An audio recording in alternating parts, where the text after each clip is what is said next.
Assalamualaikum warahmatullahi wabarakatuh. Perkenalkan, nama saya Wita Ayu Febriani dari Program Studi Komputerisasi Akuntansi NIM 1912313. Di sini saya akan menjelaskan tentang materi perkuliahan Praktikum RDBMS atau sering juga kita kenal dengan database. Di sini saya akan menjelaskan dari pertemuan kelima sampai dengan pertemuan ke-10.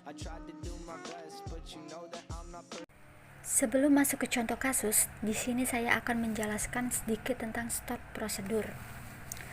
Stored prosedur adalah salah satu objek rutin yang tersimpan pada database MySQL dan dapat digunakan untuk menggantikan berbagai kumpulan perintah yang sering kita gunakan, seperti menampilkan informasi dengan kondisi tertentu.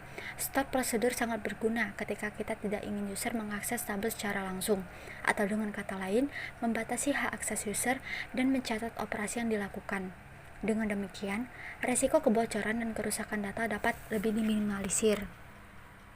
Dalam stored prosedur memiliki 3 mode, yaitu in, out, dan in-out.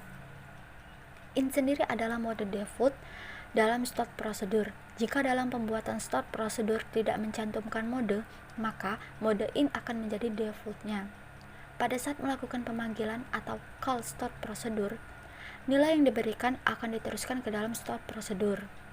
Nilai dengan parameter in akan dilindungi sampai stored prosedur selesai dieksekusi dan tidak akan berubah. Kemudian adalah out. Out adalah mode yang digunakan untuk mengembalikan suatu nilai dalam stored prosedur. Nilai dalam mode out tidak dapat digunakan oleh stored prosedur pada saat awal pemanggilan, karena mode out hanya mengeluarkan suatu nilai pada saat stored prosedur dijalankan. Kemudian in-out.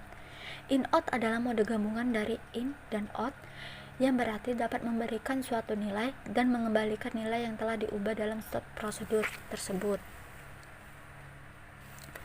Selanjutnya, contoh kasus. Di sini saya membuat database kuliah. Di dalam database kuliah ini terdapat tabel mahasiswa, tabel mata kuliah, dan tabel dosen. Kemudian di sini saya akan menampilkan berapa jumlah mata kuliah yang ada pada tabel di atas. Untuk mengeksekusi stored prosedur dengan parameter out, perhatikan, argumen harus menggunakan notasi add yang mengindikasikan sebagai suatu parameter out. Contohnya seperti di bawah ini.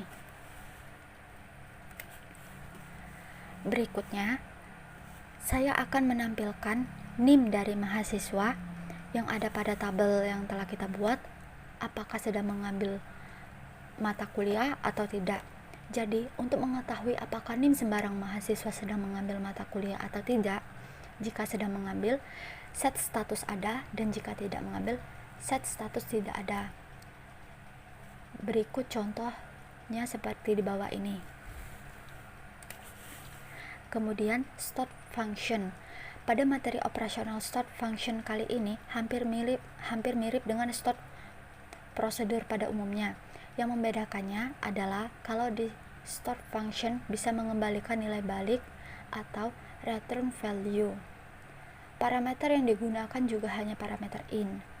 Function juga bisa langsung dipanggil dengan perintah select SQL.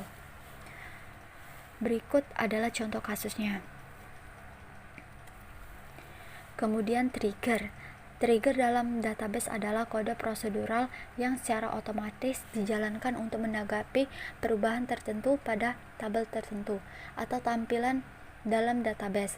Trigger dapat didefinisikan untuk menjalankan perintah sebelum atau setelah eksekusi DML, Data Manipulation Language, seperti insert, update, dan delete. Trigger banyak digunakan untuk menjaga integritas informasi pada database. Keterangan dari bentuk perintah umum dalam membuat trigger adalah: yang pertama, nama trigger. Nama trigger yang dibuat sesuai dengan nama karakteristik penamaan dalam MySQL. Yang kedua, before after. Ini menunjukkan waktu untuk mengeksekusi trigger secara otomatis, apakah sebelum atau sesudah perubahan pada row data table. Jadi pilihannya adalah after atau before. Yang ketiga, insert, update, delete. Digunakan untuk menentukan event yang menyebabkan terjadinya trigger. Pilihan event tersebut terdiri dari insert, update, dan delete. Yang keempat adalah nama tabel. menunjukkan tabel yang akan dilakukan trigger di dalamnya. Yang kelima adalah trigger body, menunjukkan statement perintah dalam MySQL yang akan otomatis dijalankan jika event sedang aktif. Berikut adalah fungsi dari trigger. Yang pertama, integritas data. Dengan adanya trigger, Anda dapat mempertahankan integritas tabel yang terdapat dalam database.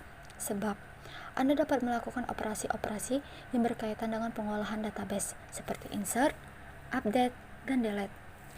Kemudian, mencegah error. Trigger dalam MySQL dapat mencegah terjadinya error dalam pengoperasian data. Jika terjadi error dalam pendefinisian trigger, error tersebut tidak menggunakan trigger yang sedang berjalan. Kemudian, membuat tugas kerja menjadi terjadwal. Biasanya, trigger digunakan untuk melakukan operasi transaksi. Anda dapat menyimpan record transaksi tersebut ke tabel lain atau history tanpa harus takut jika data tersebut diupdate atau di-delete. Semua perubahan yang terjadi juga dapat diacak berdasarkan waktu pembuatannya. Kelemahan trigger sendiri adalah trigger hanya menyediakan validasi tambahan, tapi tidak bisa mengganti semua validasi. Beberapa validasi sederhana dapat dilakukan di level aplikasi.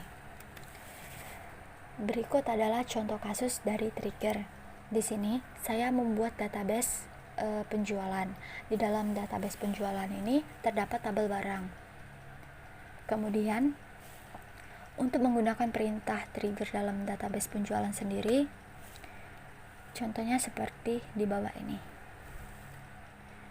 Oke, itu saja penjelasan dari saya. Lebih dan kurang saya mohon maaf. Saya akhiri dengan Assalamualaikum warahmatullahi wabarakatuh.